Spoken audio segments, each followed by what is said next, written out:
Guna mempercepat pelayanan penanggulangan kebakaran di Oku Timur, Dinas Pemadam Kebakaran 7 pos pemadam kebakaran di tiap wilayah. Petugas pemadam kebakaran membutuhkan penambahan pos guna memenuhi respon time saat memadamkan musibah kebakaran di kawasan pinggiran atau jauh dari jarak lokasi markas Damkar Kabupaten Oku Timur di Kecamatan Martapura. Kasat Pol PP dan Damkar Kabupaten Oku Timur Victron Usman yang ditemui mengatakan, saat ini Damkar Oku Timur telah mendirikan 7 pos, diantaranya pos di Kecamatan Belitang Mulia, Semendawai, Suku 3. Sedangkan untuk mobil Damkar ada 11 unit yang jumlahnya belum ideal untuk menjangkau 20 kecamatan di Kabupaten Oku Timur. Saat ini Damkar Oku berusaha terus menambah fasilitas dan peningkatan SDM dengan selalu berkoordinasi ke pemerintah pusat.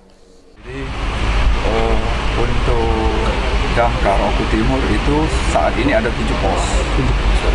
Jadi ada 7 pos rencana masa yang akan datang ini saya juga belum bisa memastikan karena Pak Bupati untuk Pol PP Damkar ini kan ada visi misi beliau, yaitu satu itu kan salah satunya peningkatan SDM.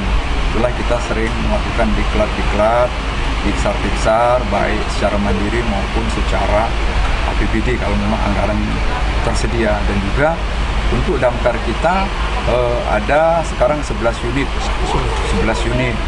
Masalah penanganan kebakaran.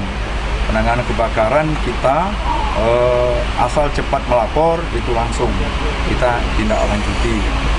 Nah, harapan kita mungkin ada program-program dari pusat karena nyawa damkar ini kan ada dengan Pak Direktur MPBK. Jadi MPBK itu manajemen penanggulangan bencana kebakaran. Kehadiran beliau sini juga tidak mudah. Komunikasi dengan Pak Bupati, surat Pak Bupati ditujukan kepada Kementerian Dalam Negeri. Ya alhamdulillah beliau bisa hadir.